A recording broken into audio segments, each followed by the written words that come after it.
6 months ago or so, or something along those lines, then please obviously seek medical attention or medical advice. Okie dokie. So we'll just start off by saying that a lot of the information that we have here is based on work from a wide range of people, including the SPCA, the Two Oceans Aquarium, and lots of the NGOs, as well as the City of Cape Town. So what I'm doing here is I'm synthesizing information that comes from about 4 years of work across the coast of South Africa, and it is data that we've collected for scientific purposes. I'm not going to throw out lots of stats and graphs and so on, but it is embedded in pure science. So we now know that around 95 of the animals that have been tested have come back positive for rabies, and that's out of around 366 cases that were tested. But the number in and of itself doesn't really mean anything. And the reason it doesn't mean anything is because we all know that if you don't test, then you're not going to find rabies. And if you test a lot, you'll find some variable amounts. And there's going to be lots of biases in that number, dependent on which animals you choose to test and where you choose to test and so on. So take that number with a pinch of salt. It is the current number that's come back positive, but it's very much a result of how much testing has taken place. Each test for rabies costs somewhere between 600 and 1,000 rand, and you have to have got the animal in hand, you have to have sampled it to make that happen. So there's lots of different components there. The next question that comes is, well, can killer whales get rabies?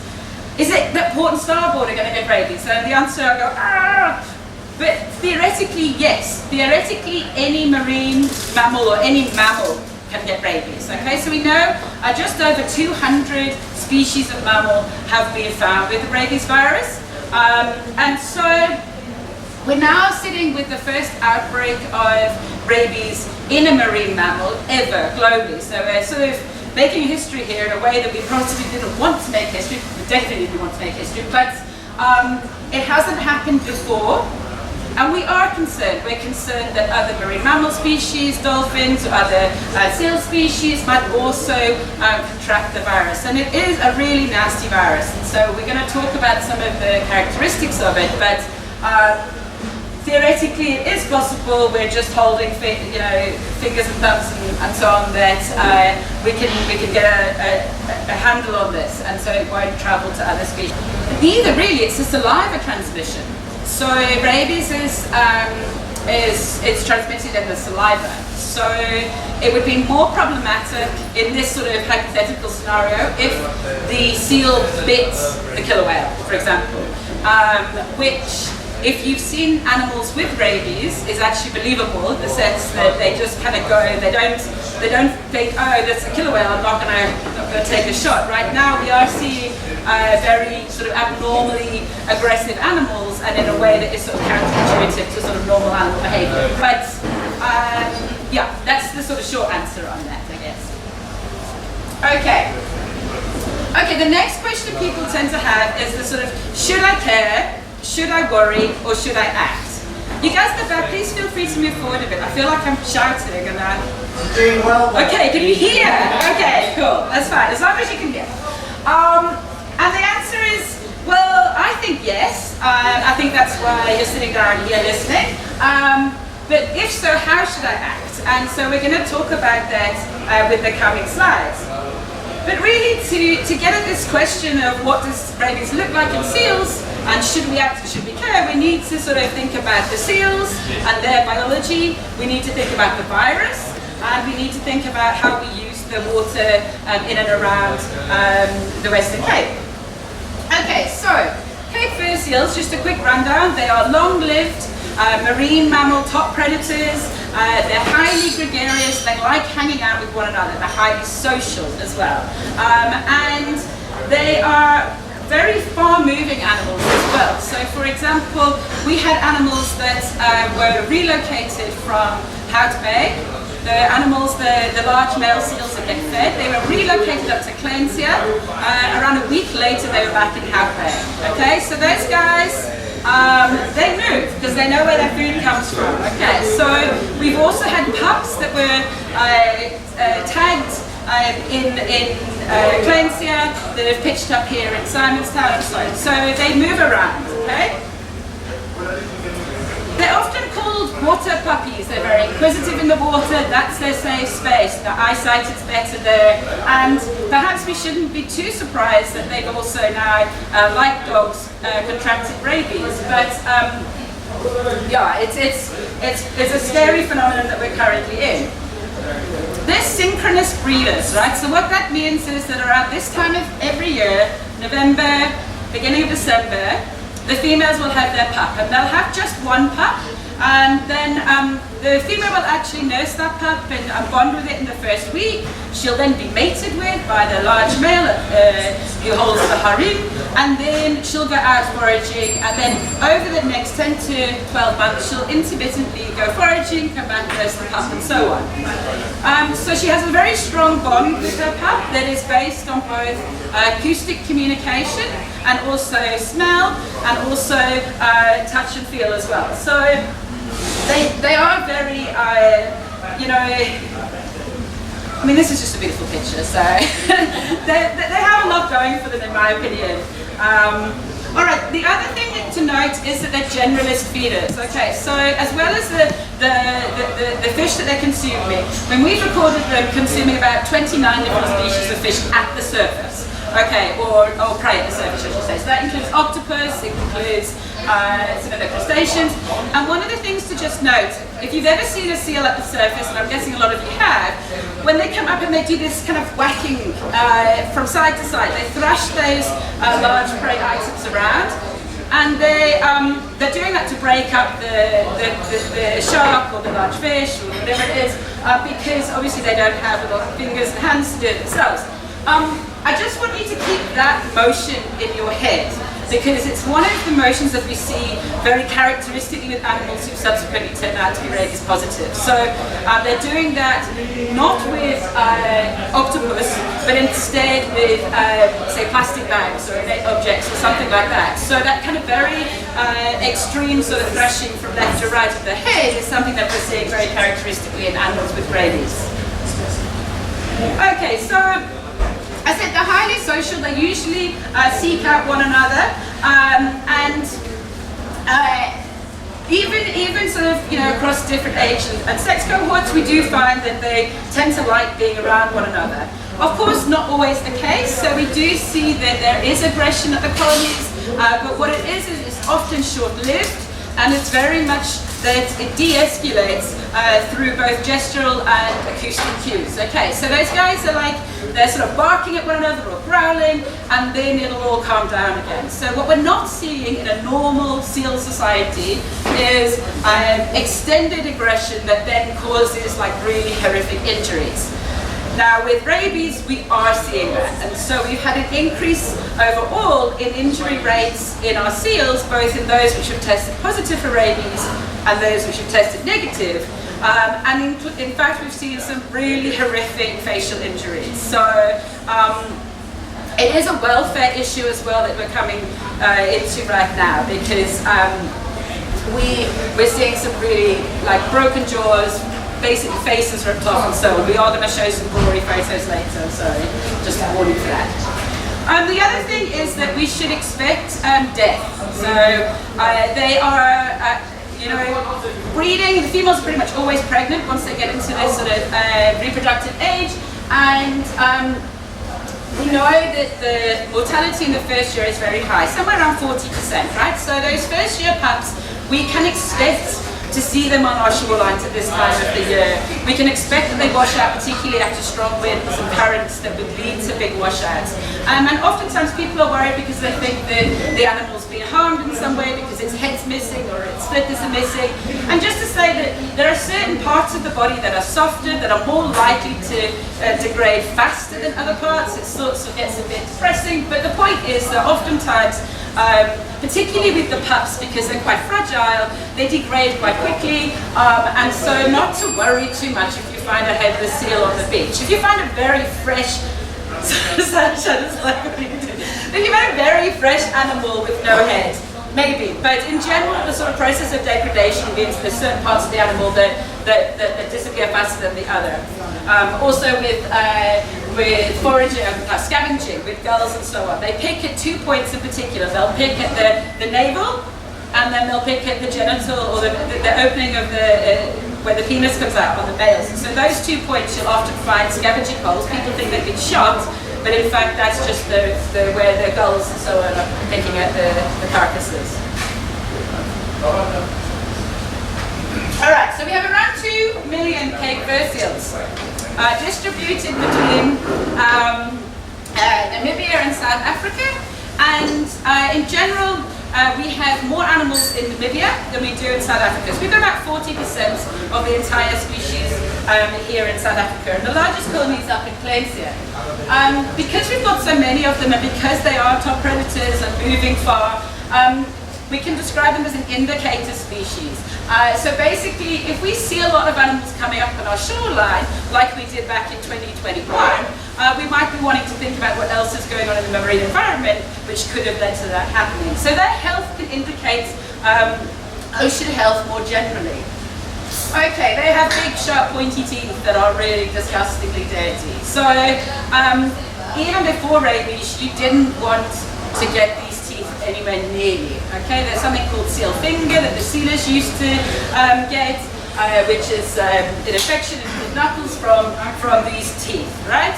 And so even before rabies, you should be cautious of seals.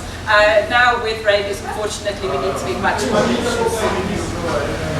Righty, let's move on to the virus. Okay, so as I mentioned, I'm not a medical doctor, and I had to go back to the drawing book with this, or back to the school books, but basically, rabies is an enveloped virus. So basically, it's a piece of genetic material inside a case, right?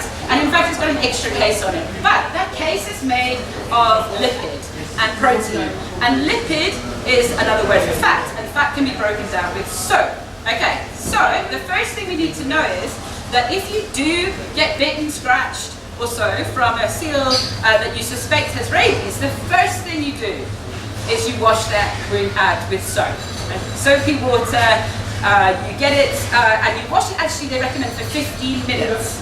Okay, so you're going to go straight away as well to see a doctor, but on site, whilst you're navigating which doctors to go to, you're going to be washing that out, okay? Because in doing so, you're going to be physically removing the virus, and you're also going to be breaking the virus down with the soapy water. Okay, so that is your first action.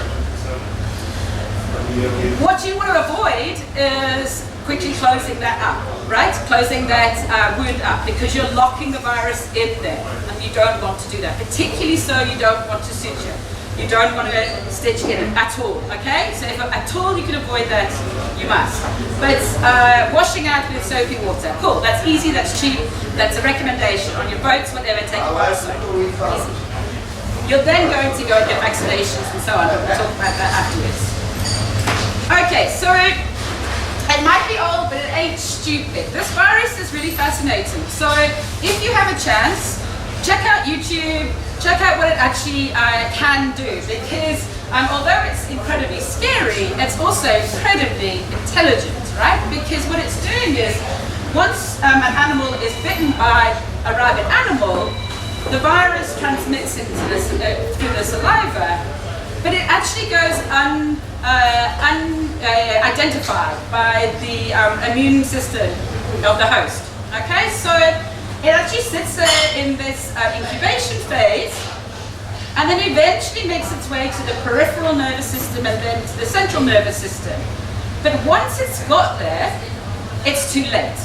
So it can be anywhere from 20 days to years that period of time can pass whereby this virus is sitting there, incubating, and then it gets into your nervous system, and then unfortunately by which point it's too late. More generally, it's like 20 days to 90 days of that incubation period, and thereafter is where you'll find the clinical signs of rabies. But the problem is, once you're showing the symptoms of rabies, there's no cure. Okay, so prevention here is not just better than cure, it's the only thing, okay, because you can't cure it. So basically, once it's got into your nervous system, And once you start thinking or showing signs that you're sick and it is rabies, there's nothing that can be done. And that's quite scary as well. So there's a nice little the video here, which if I can play again, but I can't, showed that moving up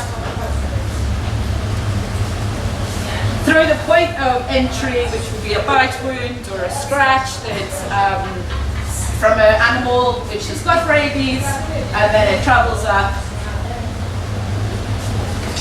and then once it's there in the brain and you start to show these neurological symptoms, you start to be aggressive or confused or so, by that point there's no going back. Sorry guys. It's very depressing. I wish I could be like, yay! Okay. Move on. I don't know. It kills me when it does this. Let me see, I've got to come back here, I think, Sasha. Okay. First step. I did, but I think I need to get the dewdrop back here. Okay. Okay. So, the symptoms that you have, and we'll talk about them in general terms in the next few slides, but they come because you have inflammation of the brain, so viral encephalitis. And so once that happens, very shortly thereafterwards, usually sort of 7 days to 10 days, then sort of death is imminent at the end of that. So yeah, not good news. Okay, just a brief history. So it's one of the oldest viruses known to humans. So in fact, if you go back, there's 4,000 years of history of the rabies virus. And one of the neat little sort of quotes that comes out from something that was almost 4,000 years old, it says, if a dog becomes rabid and the ward authority makes that known to its owner, but he does not watch over the dog so that it bites a man and causes his death, the owner of the dog shall pay 40 shekels of silver. Okay, so now City of Cape Town's going to charge you a lot more if you let that happen. But in general, the sort of recommendations, first and foremost, haven't changed over history, right? So we're looking at preventing bites from animals which may carry rabies, and we're looking at responsible dog ownership. Okay, and that's pretty much unchanged through history. Luckily, there is a vaccine. So this was developed by Louis Pasteur in 1885. I always get that on my rhyme. And it's actually the second virus that was ever developed. Vaccine that was ever developed.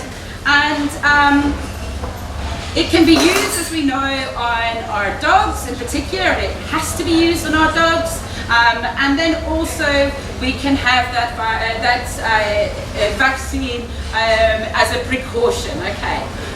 Also, we're going to use that vaccine should we be exposed in a step called post-exposure prophylaxis. So, rabies is preventable but not curable. Okay, so we either need to prevent it by being prepared and being pre-vaccinated, or we need to be on it if we have any exposures and go the straight day to the hospital. But once the symptoms show, we can't cure it. Okay, so how does it spread? Well, almost, not exclusively, but the vast majority of exposures from humans or to humans comes from dogs. Okay, so we've got around 59,000 people per year that are killed or die from dog-mediated rabies. Okay, so if ever there was a reason to vaccinate your dog, that's kind of it. And disproportionately, it's also children. Okay, so it's around 40% of all of the deaths are children. Why might that be? Well, if you can imagine, particularly in poor areas of the world where the dog populations have rabies, kids go out on the streets, they might get bitten, they might be playing with a dog or so, and they might not tell their parents when they come back that that happened. They're also shorter, and so they're more likely to be licked in the face, licked in the eyeball, and so we said that it's passed in the saliva. So basically, this horrible sort of situation arises whereby children are exposed, they don't get treated, and then somewhere down the line, they succumb to rabies. So it impacts the poorest communities in Africa and Asia, and it's endemic throughout mainland Africa. Okay, so we have it here all the time, often circulating in our wildlife and coming into contact with humans through our dogs. And in fact, we have 23,500 deaths recorded annually from rabies, but that is a massive underestimate. Okay, so because we said it was encephalitis, there could be lots of other causes of encephalitis, and it might not get tested, it might not get picked up. And so we think that's a massive underestimate. And so rabies in those countries where it is impacting populations is seriously underreported and often neglected because we can prevent it. Okay, so we can do things to stop this happening.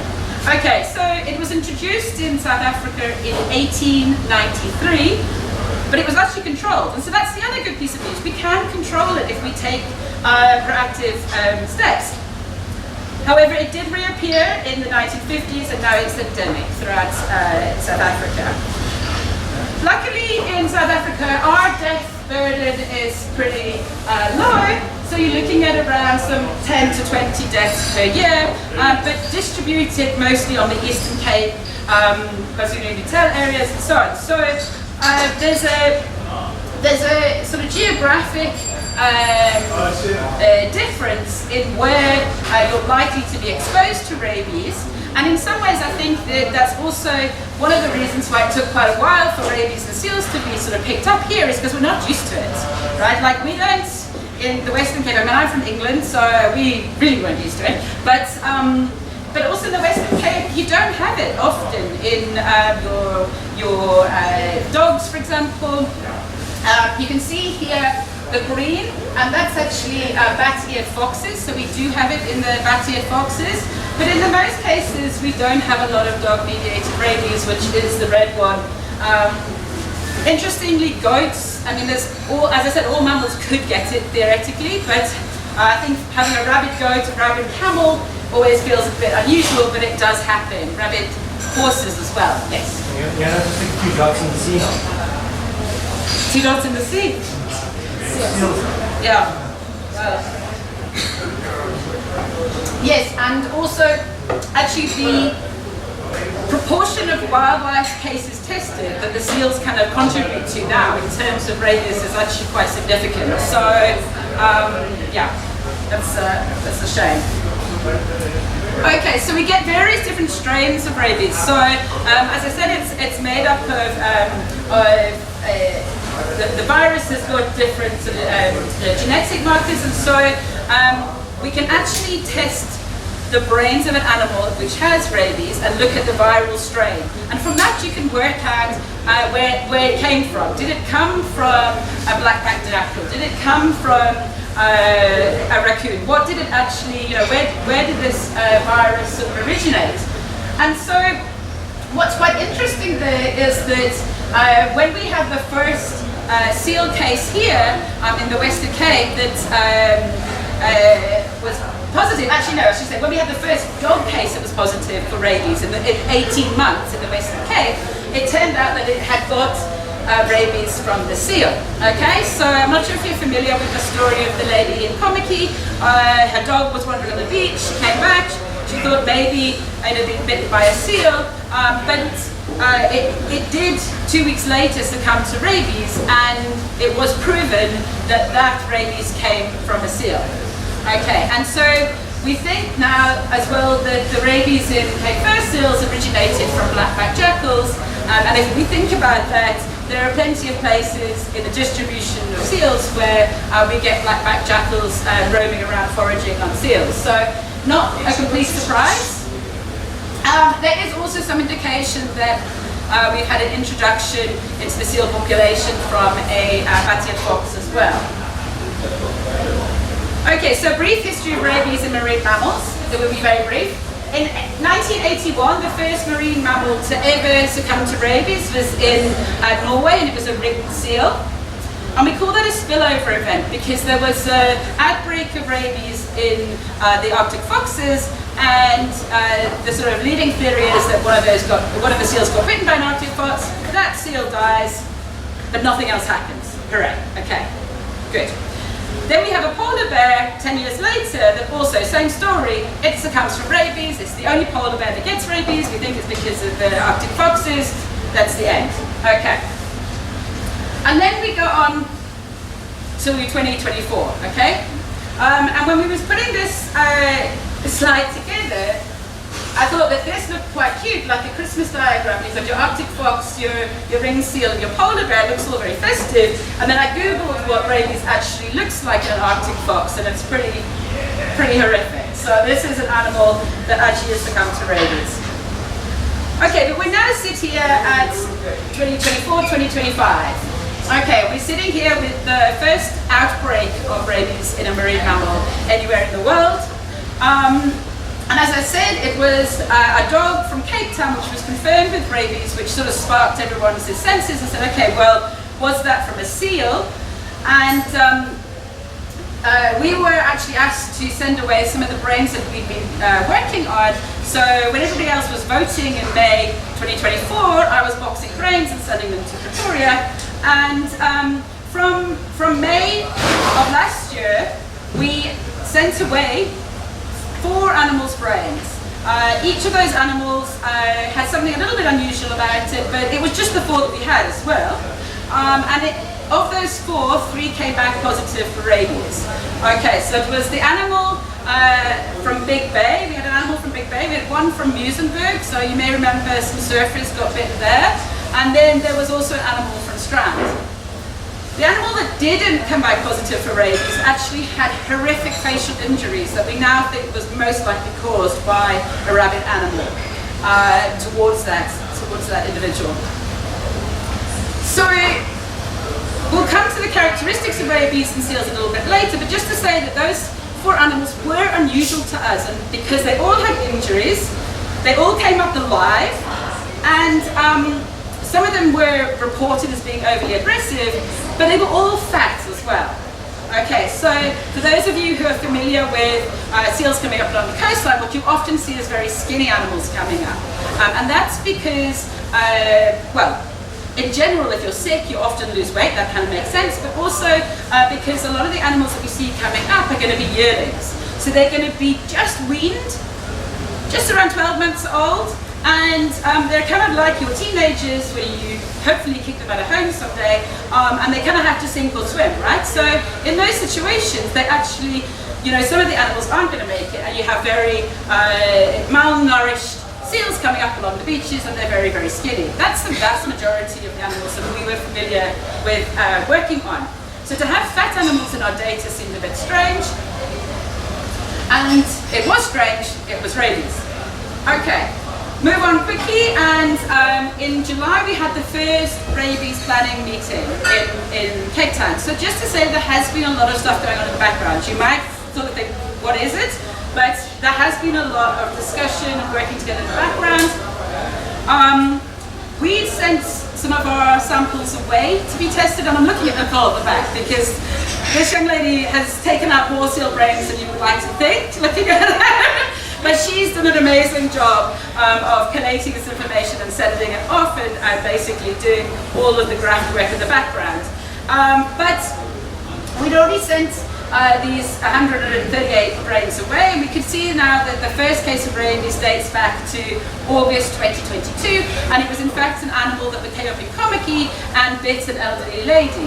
And she thought it was her fault. She thought she startled the animal, but in fact no, it was actually suffering from rabies. In October, South Africa informed the World Health Organization that now rabies was endemic to Cape Fur seals, and then also we had the first vaccination trial. Okay, so vaccinations very well used on dogs.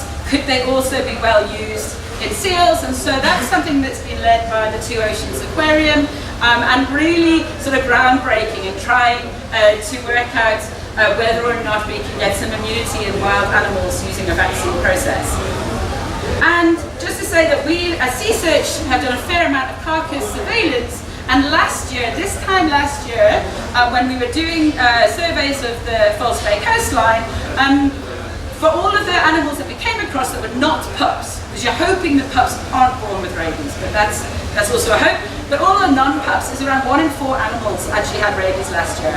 So when we were doing those carcass surveys, you know, you could see an animal that was fat, it had a facial injury, whatever, and you're like, oh, this animal, Drizbob, it had rabies. And so we tested quite a number of animals in that sort of effort, and it was quite scary. But it wasn't just our effort. We also had the Department of Environment up on the north coast.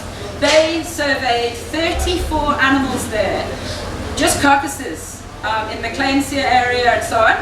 Of the 34, if I'm not mistaken, it was 14 came back positive for rabies. That was this time last year. That's not a happy proportion, let's put it that way. So it wasn't just our data, there was others that sort of agreed with that. Okay, this year we know we have the youngest animal with rabies coming up on High Bay Harbour, similar here to the slipway. Basically, the pup was caught by a dog, and the dog was swimming around with it with the pup in its mouth. Some of the kids threw stones at the dog let the pup go, comes up onto the slipway, there's some video of it, people all around. It doesn't look like a rabid animal, but it doesn't look like a normal seal because it's not afraid, it's just walking towards you. That animal had rabies and it was 2 to 3 months old. It was February last year. We've now had the first positive case in Namibia, and as I said, the positive and negative cases are often very much related to how much surveillance is going on. We've had our second stakeholder meeting this year where we're trying to sort out surveillance efforts. We've had our second positive case in Namibia, so we now know it's pretty much endemic to Namibia as well. And we had just last week our first case in the Eastern Cape. Okay, so we're looking at sort of all provinces around South Africa where we've got Cape Fursuits. Could we have predicted this? Almost certainly yes, if we sat back and really thought about it. And if ourselves as scientists had perhaps spoken to the vets, who'd perhaps spoken to the rangers, who had spoken to the medics. You know, it's a lot about communication, and just because seals have never had rabies didn't mean they could never have it. And I think that's a really important lesson to learn from this. Okay, so just moving on. We talk about a case definition as a sort of clinical characteristics that make you think, okay, that animal is either probably got rabies or definitely got rabies. You don't even need to take its brain out. You can kind of look at a combination of characteristics. And so in 2021, we had this eyewitness report, and I think it sums it up perfectly. So the lady says, unprovoked, the seal came out of the water and up the beach where it attacked a tent. Then it attacked a shovel, it charged at people, it attacked equipment and hoses. En route back to the sea, it attacked kelp. Then it lay on the rocks, snorting from time to time, and then returned to the sea a few hours later and swam awkwardly with a rolling motion. That pretty much is your case definition for rabies. She nailed it, right? And this is a really key point as well. We're all familiar with how our dogs act, we're familiar with how our husbands and wives act. We don't have to be like studying animal behavior or studying viruses to understand when an animal changes its behavior. And so eyewitness reports and accounts of what you're seeing on the coastline are really important because oftentimes they are telling us, okay, there's an animal that might have rabies in this location, let's take some action. Alright, so coming back to seals again. Again, we've always been talking about it. Okay, highly gregarious, they like hanging out with one another, okay? And if we're lucky, you might find that animals become habituated. So we can kind of expect certain behaviors in certain areas. If we go to Carl Bay and we walk along the area there, we'll see seals. We'll walk past them very closely because we don't expect them to get up and bite us or do anything other than kind of look at you and snort and then roll over. Okay, so we have these expectations about how animals behave. This is our PhD student Matilda some years ago. She's recording the vocalizations of these animals. But she's working in Cape Cross, and Cape Cross is an area which is still harvesting Cape Fursuits. If she'd have raised that microphone up above her head, I can assure you most of those animals would have fled into the water. And as scientists, our biggest concern often when we're working in colonies is that we scare the animals away. And oftentimes with seals, what happens is if one animal scares, the others are like, oh, well, what's going on? And they all go, right? So our biggest issue is flushing of Cape Fursuits. With rabies, we don't see that. We see animals that are unafraid.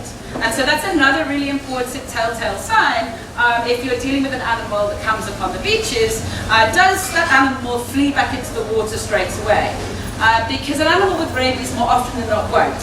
And in fact, any sick animal on the beach probably won't. But in particular, we're seeing that with rabies, they often stand their ground or charge towards you. All right, so what else does rabies look like? Yes?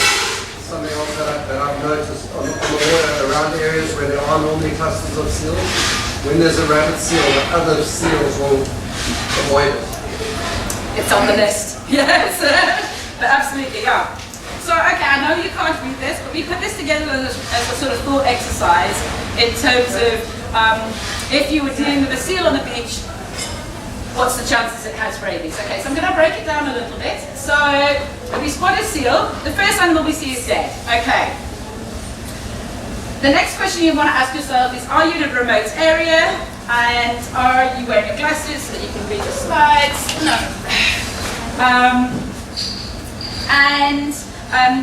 Is the animal decomposed? Okay, so if you are in a remote area and the animal's decomposing in any case, just leave it. We should expect to see seal carcasses around our coastline. We have hundreds of thousands of seals.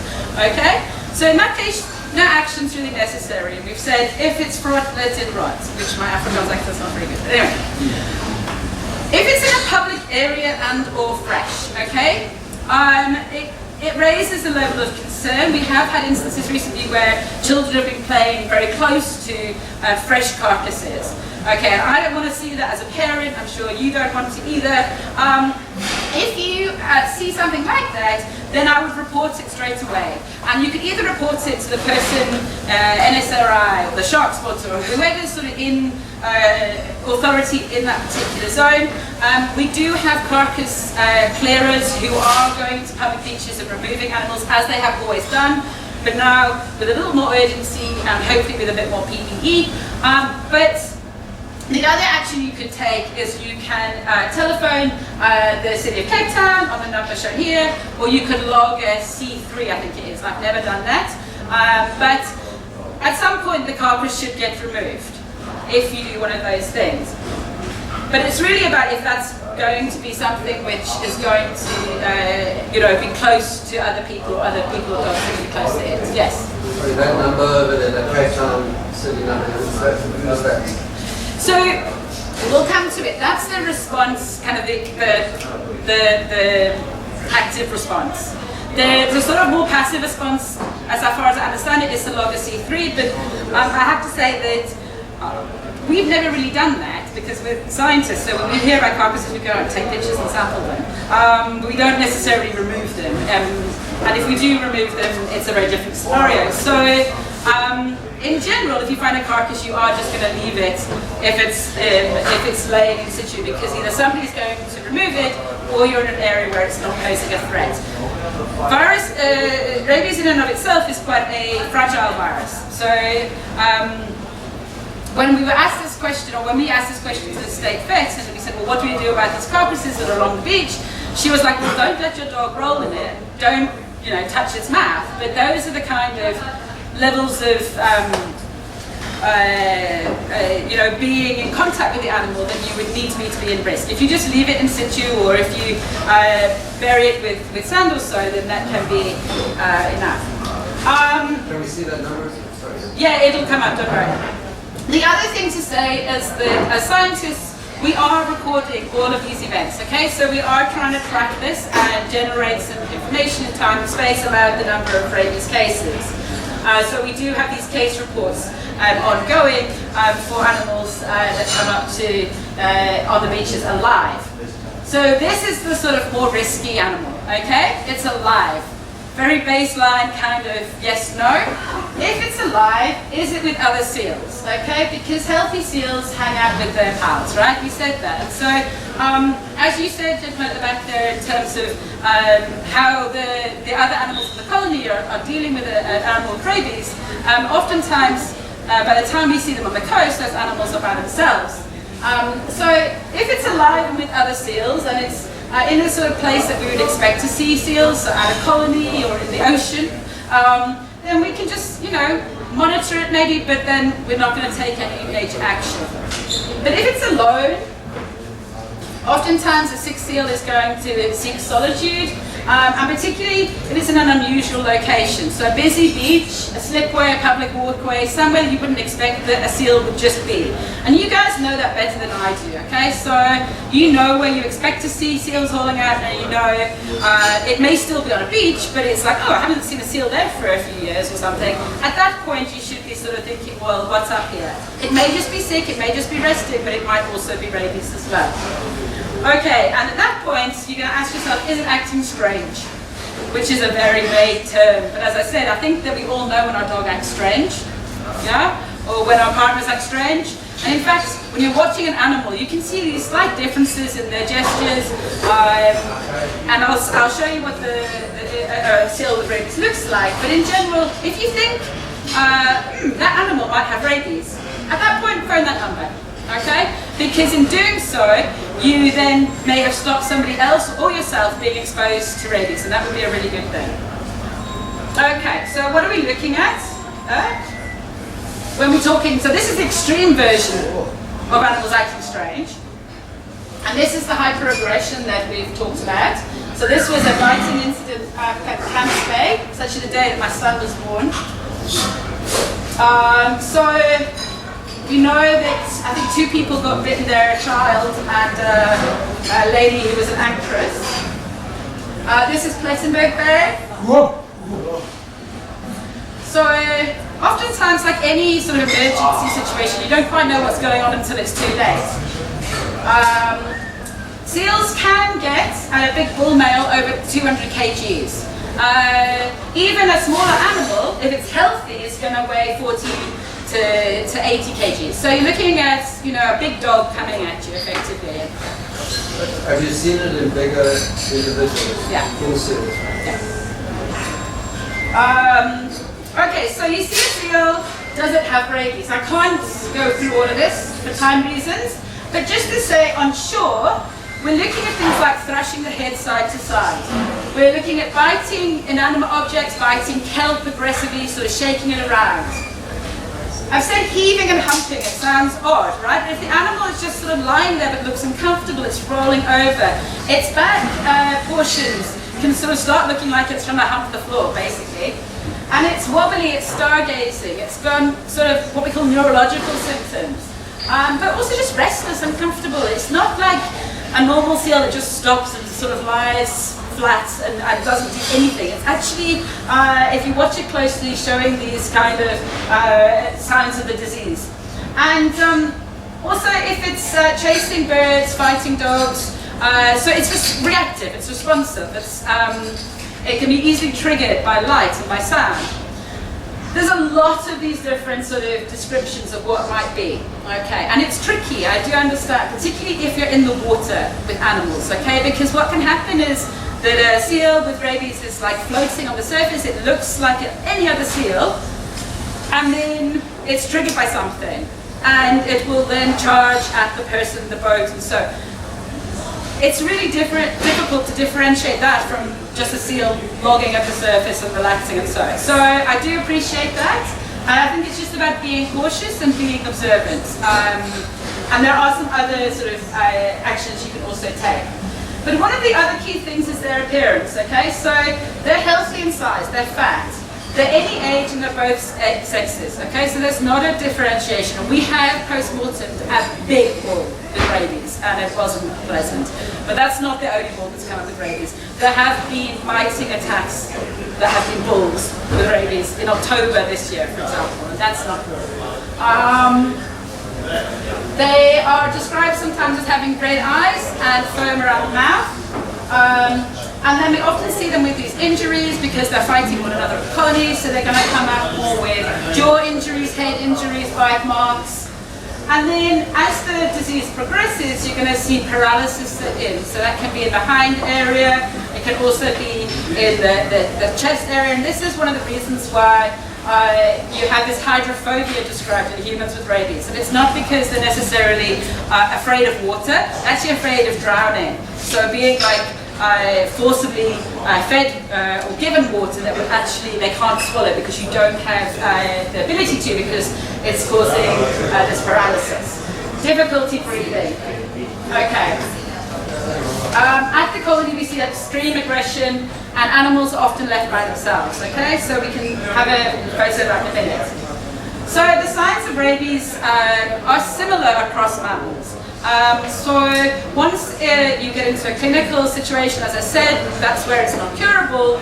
And there's sort of 3 stages acknowledged, and there's sort of the subtle stage at the beginning, headaches, temperatures, and so on.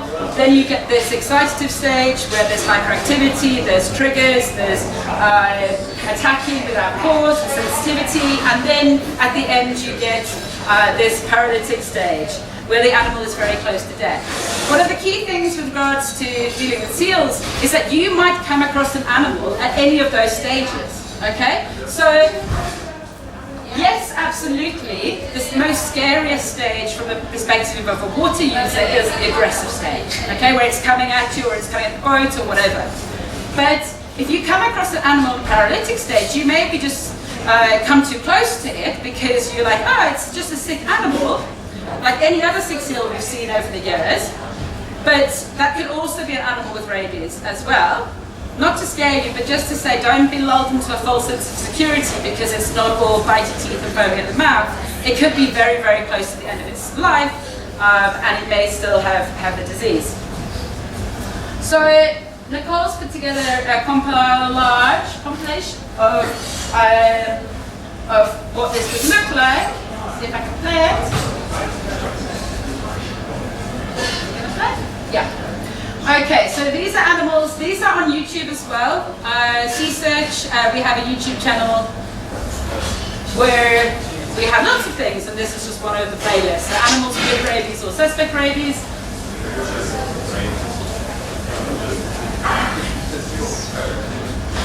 Okay, this animal was under observation at the SPCA. You can see it biting objects. This animal was in Polk Bay. See, that looks kind of fine, but doing this jumping for 45 minutes is not what I would expect to see. This animal was euthanized shortly thereafter. It's tricky because these are just snapshots, okay? But they are snapshots that give you an impression of what it looks like in our life.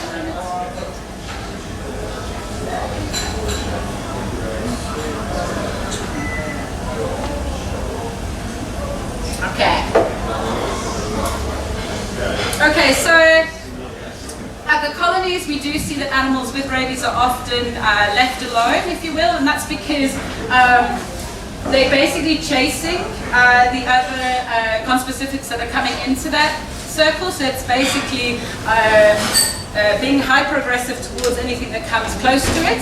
And you can see that here. So this animal is biting and attacking a larger seal. That's not normal behavior, and the others are kind of looking at it and going, what are you up to? That's kind of one of the telltale signs.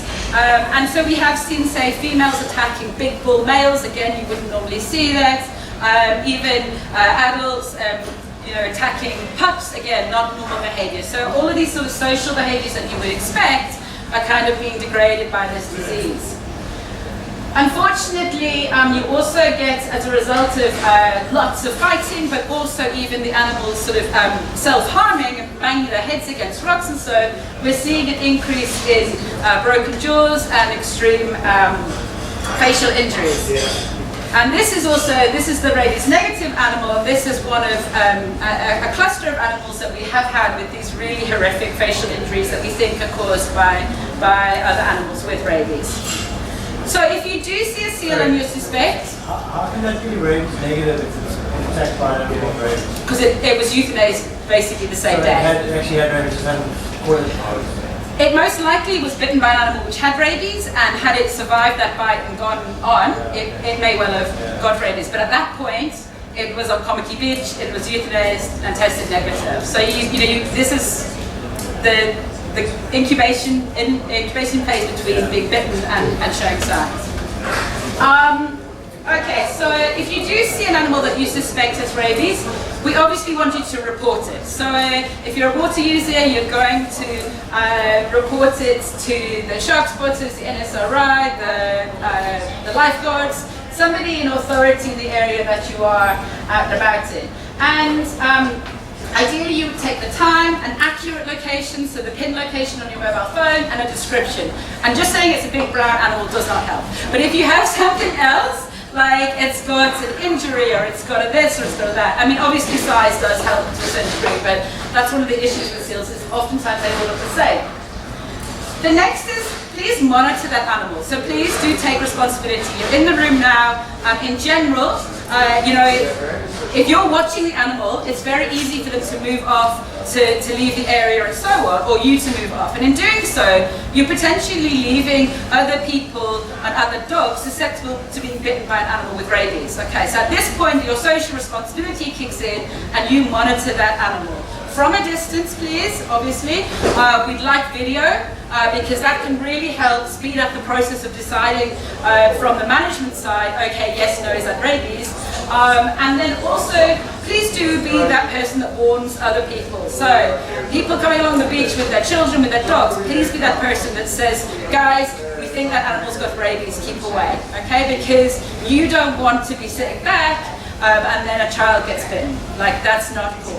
So please just, take that responsibility on, and then stay until safe. So you're going to stay until somebody from SAP, somebody from SPCA, somebody from Rabies and Rescue, somebody who's going to take charge of that situation comes onto the scene. Because unfortunately, if you don't and you walk away, there's a very high chance that that animal with rabies may hurt somebody else. So please just take that responsibility on. It's really important. If you are exposed, what do you do? Okay. So we said that rabies transmits in saliva, so the biggest issues would be if you're licked, bitten, or scratched. Licked we've taken out, because I haven't ever seen this Cape Fur seal come and lick somebody in the face, so that's good. They're not dogs in that regard. But you are going to wash your wound for 15 minutes if you did have one, and then you're going to go see a healthcare professional straight away. And you're going to say a seal bit me or scratched me, okay, and then you will then be offered what we call the post-exposure prophylaxis, okay.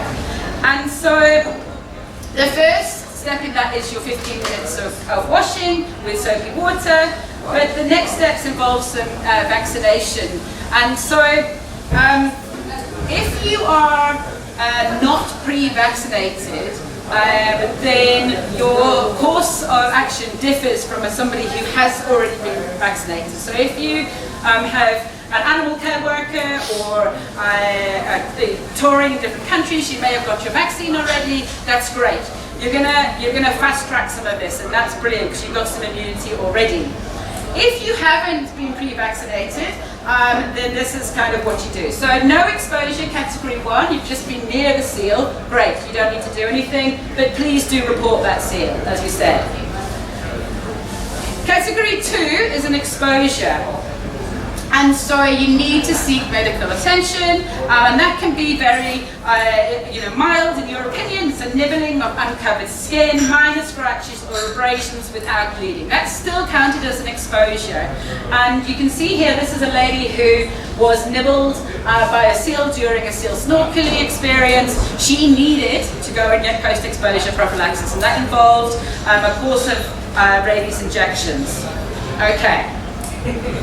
At category 3, that's what we call the severe exposure, and you seek medical attention immediately. So that's single or multiple transdermal bites or scratches. And so when you, or if you get into this situation and you know somebody who has, those people will require 2 different processes. So one is called the rabies immunoglobulin, and then the other is the rabies course of vaccinations as well. The immunoglobulin goes as an injection into the wound site. It looks horrific when children have been bitten on the face, say by dogs, and they're going to have basically that injected into every single bite wound.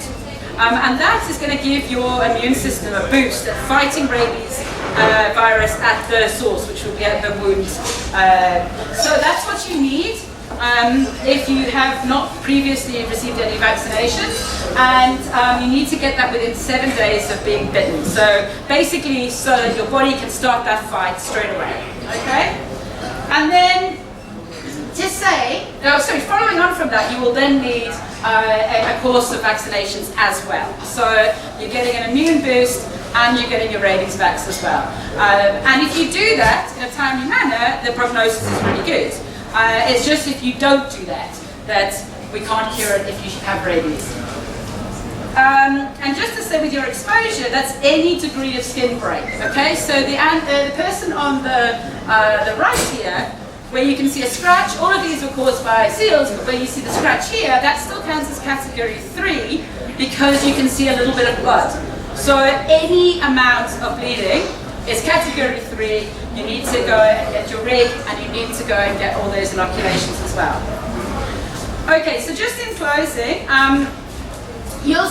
you may know the case where the lady in Fisher got bitten by a seal. Do you remember that? It was about a year and a half ago, maybe a bit longer. And there was a lot of sort of social media backlash. Okay, no, you shouldn't have been too close to it. You shouldn't have taken that picture. Anybody would have taken that picture. It's a beautiful picture, right? She wasn't too close to that animal. She knew, or she thought she knew, what a seal would do in a certain situation. And so she took sort of a photograph that any of us would have taken, and unfortunately this was what happened.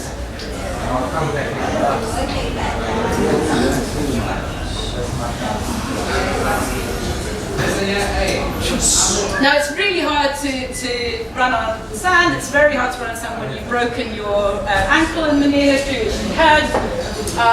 It bit her right here on the wrist, and she credits wearing a bangle for saving her life because it bit her very deeply and very close to very important arteries and so on. So I guess what I'm trying to say with this is that there's been a lot of people blaming in these situations, and unfortunately with this situation with rabies, a lot of it you can't preempt because the animal is kind of surprising you by its behavior. You wouldn't expect it, and the subsequent effects have been very sort of traumatic for those people involved. We all do stupid things. This is my children next to a known rabies vector of a black-backed jackal. This looked like a great picture when my partner took it. Now I'm like, hang on a minute, how close were they? And in fact, if we go back, you know, so what I just want to say with this is that we all take these chances. We all love our wildlife, and we should love our wildlife, and we cannot have a trust into what the animals will do. I would never have expected this jackal to run up my child and take him and bite him and ravage him or whatever. He could have done that, and we often take these chances because we trust what our animals are doing.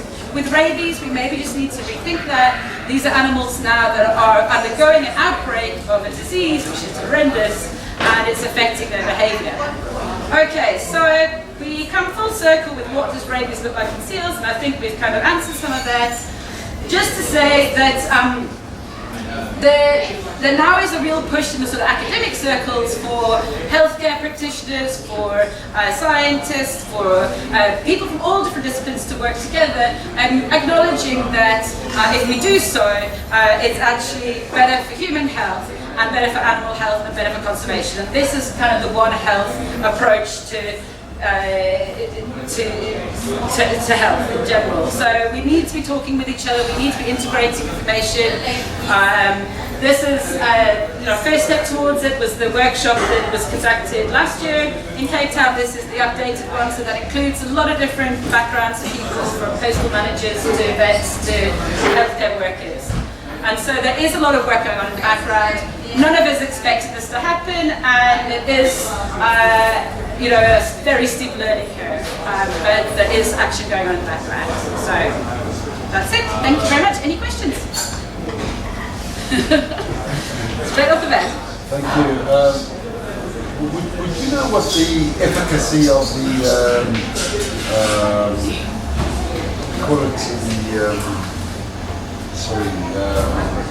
if you get the injection to vaccine? Yeah. Would you know what the efficacy is? It's brilliant. Yeah, if you get it beforehand, if you're saying if you got bitten beforehand, or are you saying so? If you're pre-vaccinated, if you have your pre-exposure prophylaxis, and you were then in a situation where you're exposed, then you would just get a booster of the vaccine. If you've never had any rabies vaccinations, then you're going to need to have the rig and of course the rabies vaccinations as well.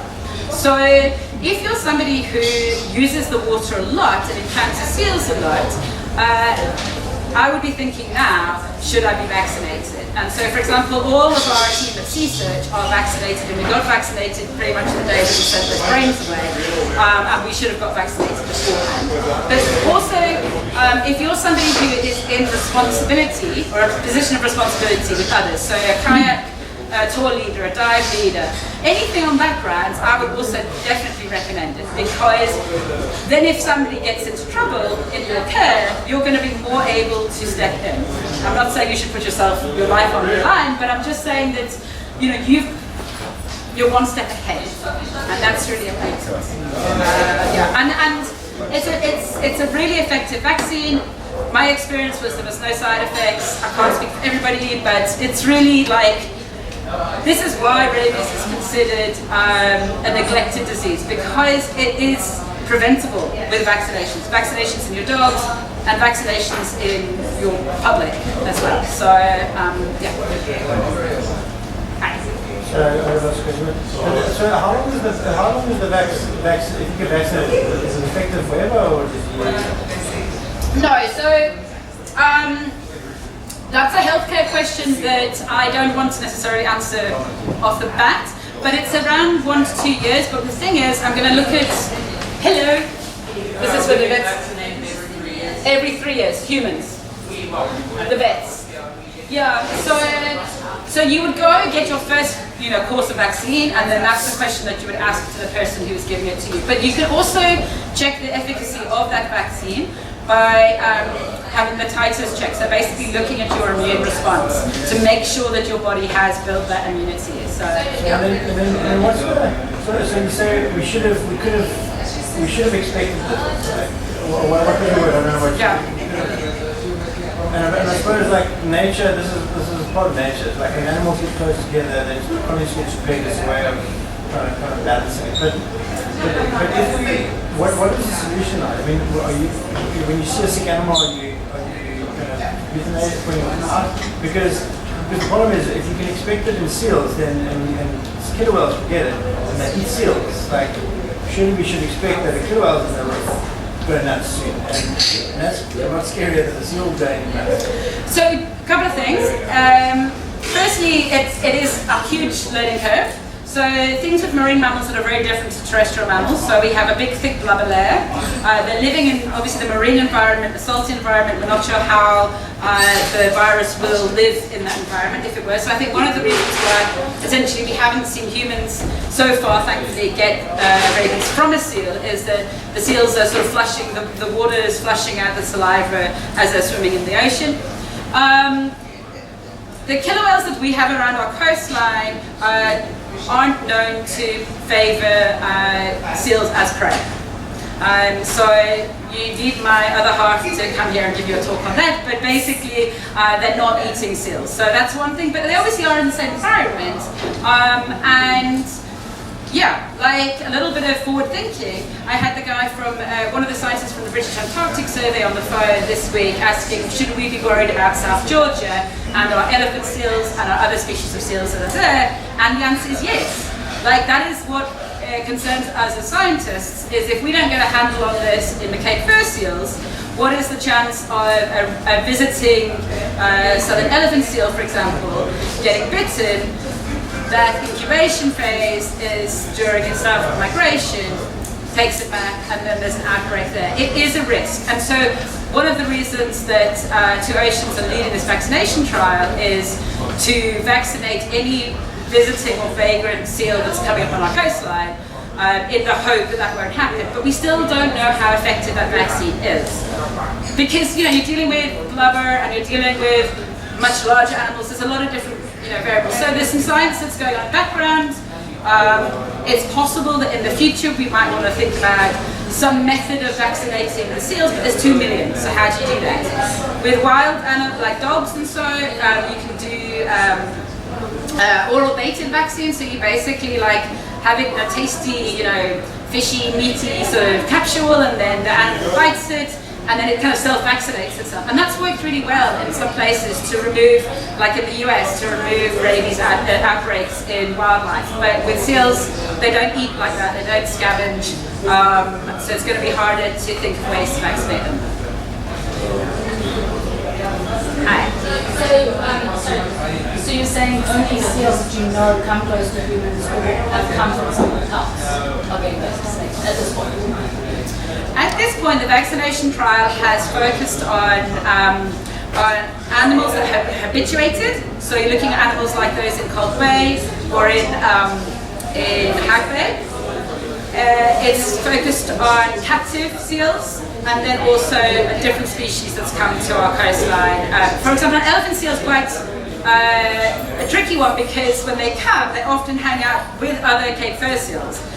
So you want to vaccinate because their chances of getting it from another Cape fur seal are elevated when they're sitting in the colonies. They're also possible to vaccine through DART or to actually pole vaccinate. So there has been those efforts in the background. The guys have been doing sterling work along the coast of South Africa to make sure that every single elephant seal that's come up is being vaccinated. But it needs to be vaccinated twice. So, and ideally, you want to have contact with that animal 3 times because you want to vaccinate it 1 time, you want to vaccinate it again, and then you want to take bloods to work out whether the vaccine was successful. Getting that right is tricky. And so a lot of those seals that we thought in Cold Bay is the example, you say it's the same seal every single time, and then you tag it, because that's what's happened, tagged, vaccinated, it's not the same seal, the next day, the next day, the next day, it don't come back. So it's tricky. It's a real problem, and there's a lot of work to be done. And did you say you actually don't know if the vaccine works in the end? We don't yet. There are vets at the aquarium. There's a vet called Brett Gardner who are working on this. We're hoping the results will be out soon. But yeah, I mean it's the first time it's been done in America. Hi, so I'm a lifeguard with the Fisher Life Saving Club, and I understand what you mean by report, monitor, and others, but I was just curious as to, obviously I have to be the authority that has to deal with an aggressive seal. What exactly is the process of mitigating any risks or dangers to that situation? Because I mean, you can see in the video, people are falling down and stuff like that. So what can be done by... Okay, that's a good question. So right now, if there is a seal that is suspect to have rabies, okay, and it will vary dependent on the beach in terms of who's there to implement this. But for example, at the Big Bay area, when the guys recently got bitten, they closed the beach down, they pulled everybody out of the water. And then what happens is, as quickly as possible, somebody is going to get there to euthanize that animal. To observe it, to ensure, to say, okay, no, I think that's got rabies, and to get that animal out of that situation. It has to be euthanasia because there's no cure. Okay, and it has to be quick because you don't want that animal to harm somebody else, or to harm a dog or so, or to suffer any longer than it needs to. So basically in the background there are networks of different coastal users who are kind of, like a spider, sort of poof, kicking into action. It's often City of Cape Town. There's a few people there who have been so quick on it, but it's also often through that network of shark spotters, which you have there at Fishhook. So it will depend whether it's lifeguards or NSRI or shark spotters or members of the public. But so far, it's not perfect by any degree, but it's around the sort of more populated areas, it's kicking in.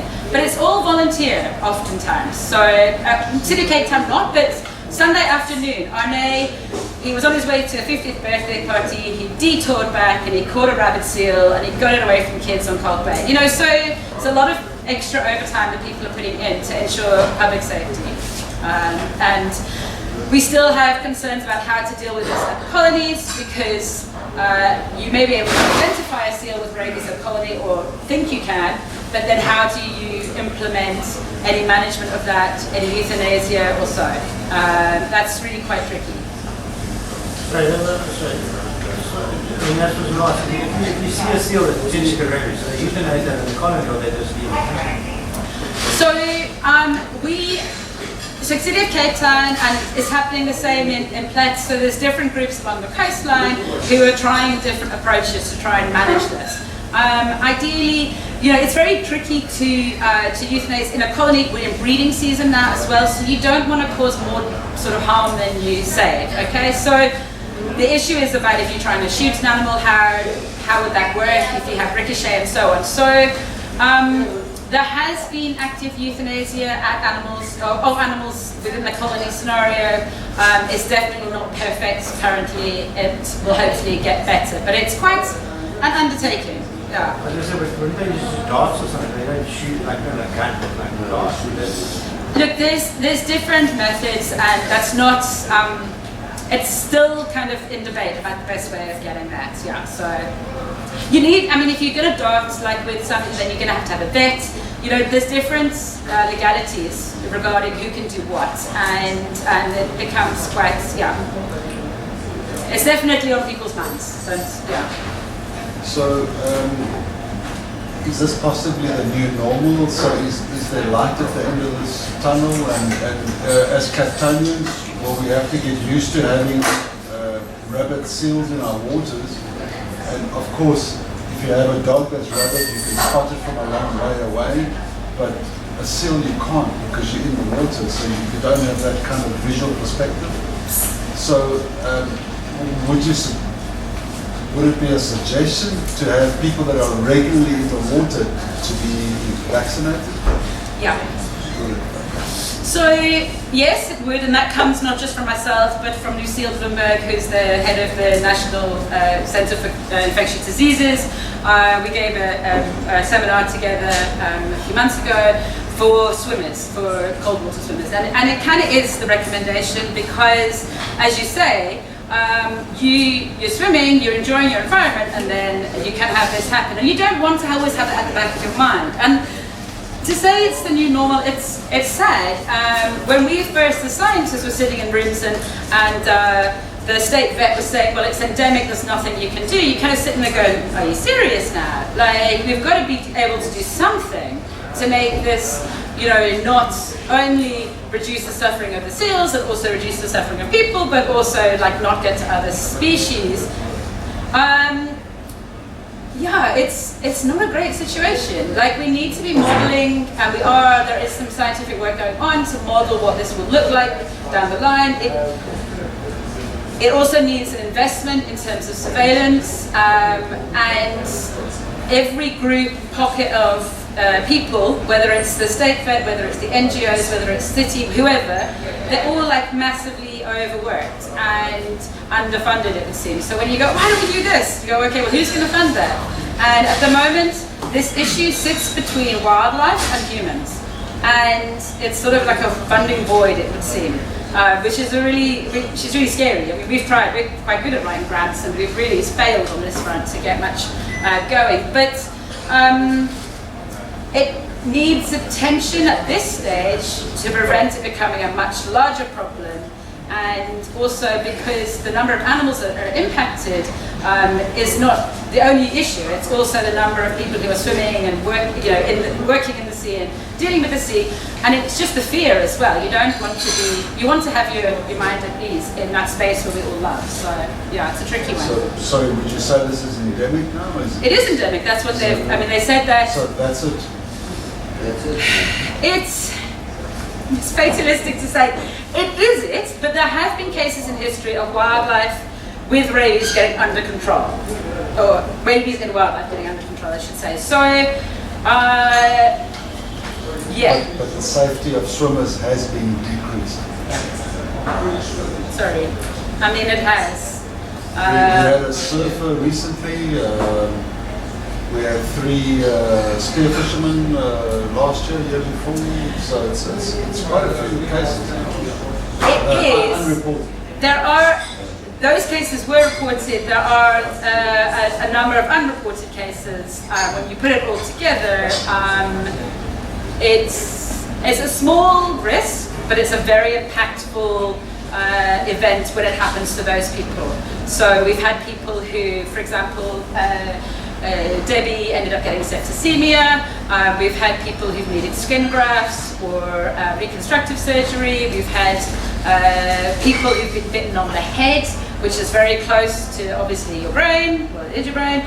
So there have been, and we've been privy to a lot of that information, and that's kind of the space that I speak from now. So obviously there's a bazillion people using the water, and there's a lot of seals, and in most cases you're going to be absolutely fine, but there is a risk that has come in now because of rabies.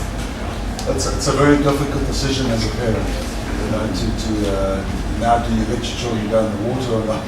No, you must let your children go in the water. Like, you must. I mean, I've got 3 children. I'm not going to not let them go in the water. Like, you have to. You have to enjoy your lives and whatever else. But it's the same, you know, it's just about, these talks aren't about scaring. It's about providing information so that if it happens, you see an animal that's showing those signs of rabies or whatever, then you know. Like in the past it would have been, oh, you know, we're going to pick that animal. Some people would have picked that animal up and sort of taken it to a rescue centre or so. Right now we need to be a lot more cautious and make sure that we keep members of the public and dogs away, and then let the authorities come in and deal with that animal. Yeah. So that's the kind of key step. Thanks. All right. Thank you very much, guys. Thank you.